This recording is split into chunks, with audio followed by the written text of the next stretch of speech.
Hello and welcome to this demonstration of our HG Release 3.0 product. Now the first question that might come to your mind is, what is HG? What does HG do? HG is an advanced threat detection and response system. We provide automated continuous detection and response using not only our internal indicators but also third-party indicators. We examine not only the host and its posture, but also the network. We're essentially looking for malware that plants itself in the network and then tries to exfiltrate data from your network. One of the first things you'll see when we connect to our HG product is a dashboard. And the dashboard gives you a really good overview of things like the types of infections and their levels, types of remediations performed on your network, any kind of network events, and the number of hosts along with their host sensor status.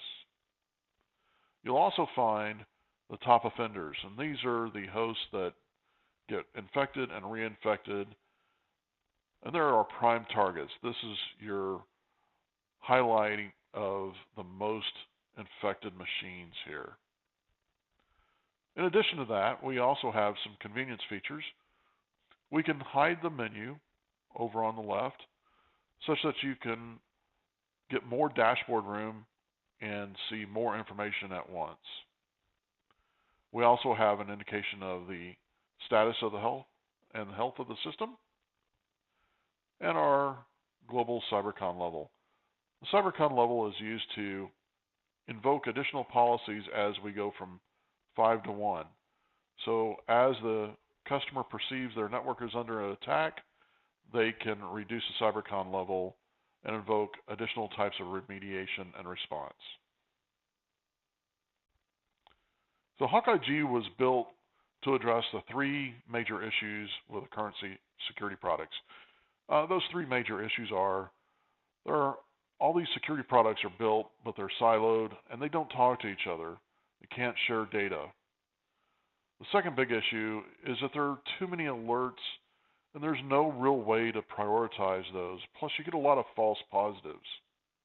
The third issue is there's never enough staff to really truly address the alerts. Our answer to all three of these questions resides in our trademark ThreatSync model. Here you see the dashboard for our ThreatSync model. You'll notice that we can sort by time period, and each row is arranged by host with an overall threat score for that host. The higher the threat score, the most likely infected the machine is, so we bring those straight to the top. And also you'll be able to tell where the indicators for that infection came from, whether they were from a Hexus host sensor or a third-party event like Palo Alto. You'll see the number of indicators, the outcomes for those, any possible activity, so actions, response to those threats, the last time the indicator was seen, and the oldest indicator for that host. As you can see right away, we address two out of the three issues, critical issues. We've brought together third-party alerts, and we've organized them in priority of the most infected hosts. Now let's go out and take a look at Workstation 1 here. Once Workstation 1 is fully automated in its response, you see 4 indicators with the function button, which means all 4 of those contribute to the overall score of the host. If we take a look at each one of these items, we look at the additional information, we can tell what the last response was, actually what the last several responses were.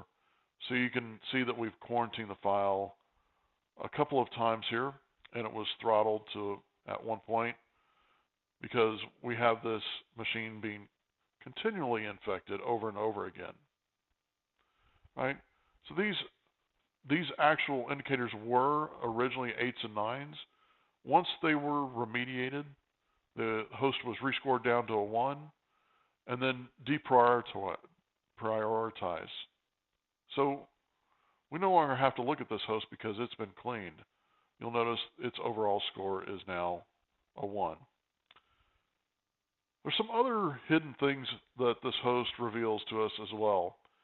So we have a system called our malware identification system, which helps us to automatically reduce false positives. So just like we didn't need a human in the loop to respond to the infected machine, we can also reduce false positives automatically by invoking our malware identification service and verifying some of these indicators, like this one. This one was a heuristic match, and you can see the heuristics that it matched on. If you'd like more information about what that means, you can click on the Details tab, and we'll give you details as to what those heuristics actually mean. But you'll also notice that the threat level up in the right-hand corner, it's marked with no hit. Right? This is our malware identification service score. No hit basically means that this is not a bad file, it's benign, has no malware. So we have automatically gone out, verified, and because this file was a no hit, it's benign, we have rescored that file, and it is now a 0. Right? It is not contributing to the threat score. Now we've done some manual intervention with a couple of other files, so you can manually whitelist files as well. You can go in and look at some of these other files and take a look at the heuristics that those files trip on, and you can look at the threat level up there and say that's a no hit. So we're going to basically mark this externally remediated, and you can see the very first item there is we've marked this externally remediated and whitelisted this for the future, so this particular file will never trip again. Now in the next example I want to show you, this is an example of an infected host, very infected, using a combination of Palo Alto and HG alerts. So we've correlated alerts across multiple products here. Again, addressing the biggest issue, which is issue number 1 of security products not talking to each other. All of these items have been correlated to show that the host is infected, and we can now take some manual action. Now, we did not specify a policy to automate this, so in order to take the manual action, we can go up to the line item and select all, and we can kill all the processes and quarantine the file around the malware here on this host. So it takes a few seconds, and this action response will turn into in progress for a few minutes.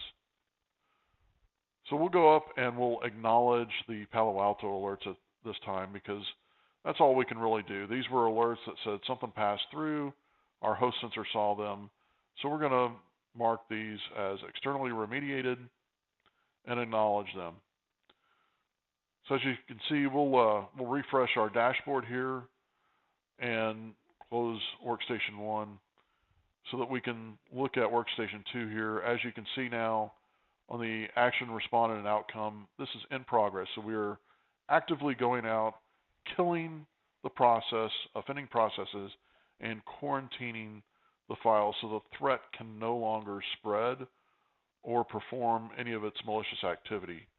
So as we refresh again, and we'll make sure that we close up Workstation 1, you can see Workstation 2 now is at the bottom. It's been fully remediated and has a total score of 1.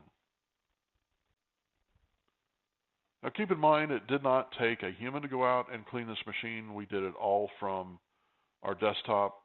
So we've saved a lot of time wiping the machine and interfering with the host endpoint operator's daily job.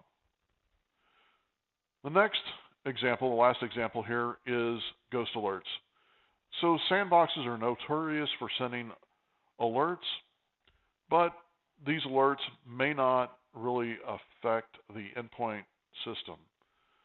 This is either malware that was caught and trapped by the sandbox itself, or this is malware that did not affect the endpoint. So it may be malware that affects a 3-year-old version of Adobe, and we have a fully patched machine here.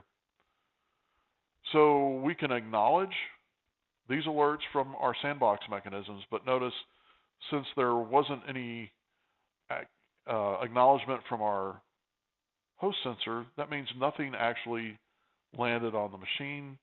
So we'll just go through and acknowledge these alerts and acknowledge them as a sandbox ghost alert.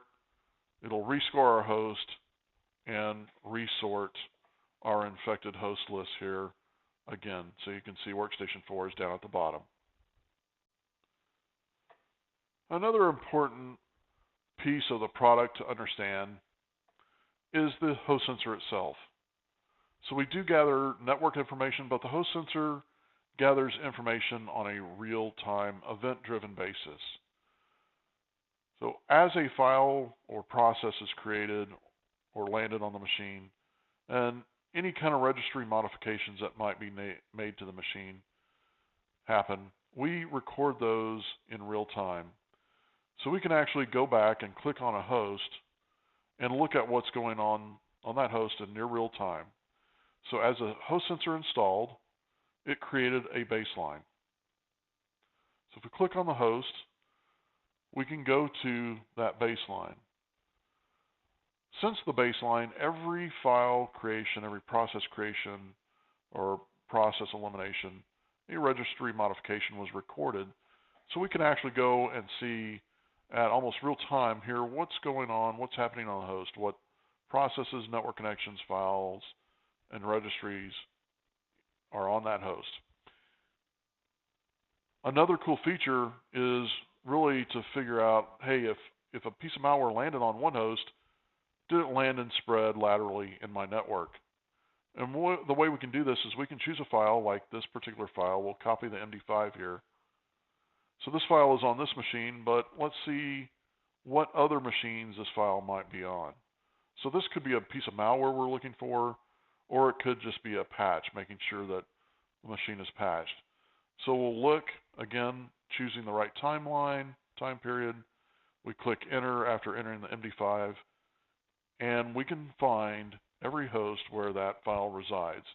So if this was malware, we would be able to go out to these individual hosts and clean them. We could clean them automatically, or we could use our machine-guided actions to respond to these hosts. Now, this concludes the overview of HawkEye in our demonstration. At this time, if there are any additional questions, I'd like to respond to those now.